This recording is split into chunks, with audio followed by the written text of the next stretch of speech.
זה שישנם כיסים של חמאס עדיין. İsrail ateşkesi düzenli biçimde ihlal ediyor ve তুরস্ক Israel সম্পর্কটা সাপে নেউলে, কে সাপ কে নেউল সেটা বড় কথা না, সুযোগ পেলে উভয়ই পরস্পরকে বাক্যবাণে জর্জরিত করে। তুরস্ক এবার গণহত্যার অভিযোগে ইসরায়েলের প্রধানমন্ত্রী বেনিয়ামিন নেতানিয়াহু ও তার সরকারের ঊর্ধ্বতনদের বিরুদ্ধে গ্রেপ্তারি পরোয়ানা জারির কথা জানিয়েছে। যে 37 জন সন্দেহভাজনদের বিরুদ্ধে এ পরোয়ানা জারি করা হয়েছে তাদের মধ্যে ইসরায়েলের প্রতিরক্ষা মন্ত্রী ইসরায়েল কাটস, জাতীয় নিরাপত্তা মন্ত্রী ইতামার বেন গাভির, সেনাপ্রধান লেফটেন্যান্ট জেনারেল ইয়াল জামিরও আছেন। ইস্তাম্বুলের কৌঁসুলির কার্যালয়ের বরাত দিয়ে এসব জানিয়েছে আল জাজিরা। তবে পরোয়ানাভুক্ত সবার নাম প্রকাশ করেনি তারা।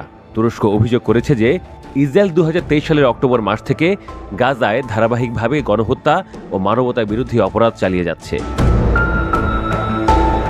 তুরস্কের এই বিবৃতিতে আরও বলা হয়, 2023 সালের 17 অক্টোবর আল আহলি ব্যাপটিস্ট হাসপাতালে হামলায় 500 জন নিহত হন। 2024 সালে 29 ফেব্রুয়ারি ইসরায়েলি সেনারা ইচ্ছাকৃতভাবে চিকিৎসার সরঞ্জাম ধ্বংস করে গাজাকে অবরুদ্ধ রাখা হয় এবং যুদ্ধে ক্ষতিগ্রস্ত ব্যক্তিদের মানবিক সহায়তা থেকে বঞ্চিত করা হয়। বিবৃতিতে তুরস্ক ফিলিস্তিন ফ্রেন্ডশিপ হাসপাতালের কথাও উল্লেখ করা হয়েছে। তুরস্ক গাজায় এই হাসপাতাল নির্মাণ করেছিল। গত মার্চে ইসরায়েল সেখানে বোমা ফেলে। তুরস্কের এই পদক্ষেপকে ইসরায়েল প্রচারণার কৌশল বলে বর্ণনা করে এর তীব্র নিন্দা জানিয়েছে। সামাজিক যোগাযোগ মাধ্যম এক্সে এক পোস্টে ইসরায়েলের পররাষ্ট্রমন্ত্রী গিদিয়ন স্যার জানান, ইসরায়েল ঘৃণা ভরে তুরস্কের প্রচারণা কৌশল প্রত্যাখ্যান করছে। ফিলিস্তিনের প্রতিরোধ গোষ্ঠী তুরস্কের এই ঘোষণাকে স্বাগত জানিয়েছে ও প্রশংসা করেছে। তারা বলেছে, এ ঘোষণা তুর্কি জনগণ ও তাদের নেতাদের আন্তরিক অবস্থান নিশ্চিত করে। গোষ্ঠীটি আরও বলেছে, তুরস্ক ফিলিস্তিনের জনগণের প্রতি সুবিচার করেছে, মানবিক আচরণ করেছে। তুরস্কের গ্রেপ্তারি পরোয়ানা জারির প্রায় 1 বছর আগে আন্তর্জাতিক অপরাধ আদালত আইসিসি নেতানিয়াহু ও তার সাবেক প্রতিরক্ষামন্ত্রী ইয়োভ গ্যালান্টির বিরুদ্ধে সম্ভাব্য যুদ্ধাপরাধের অভিযোগে গ্রেপ্তারি পরোয়ানা জারি করে।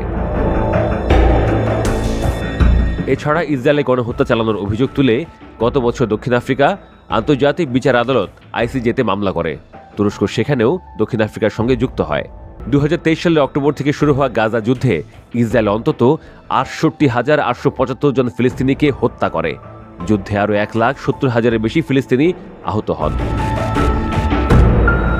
মার্কিন প্রেসিডেন্ট ডোনাল্ড ট্রাম্পের শান্তি পরিকল্পনার অংশ হিসেবে যুক্তরাষ্ট্রের মধ্যস্থতায় এবছরের 10 অক্টোবর থেকে ফিলিস্তিনে একটি নড়বড়ে যুদ্ধবিরতি চলছে। এর মধ্যেও ইসরায়েলি হামলা অব্যাহত আছে। ফিলিস্তিনের প্রতিরোধ গোষ্ঠী ও ইসরায়েল নিয়মিতই একে অপরের বিরুদ্ধে যুদ্ধবিরতি লঙ্ঘনের অভিযোগ আনছে।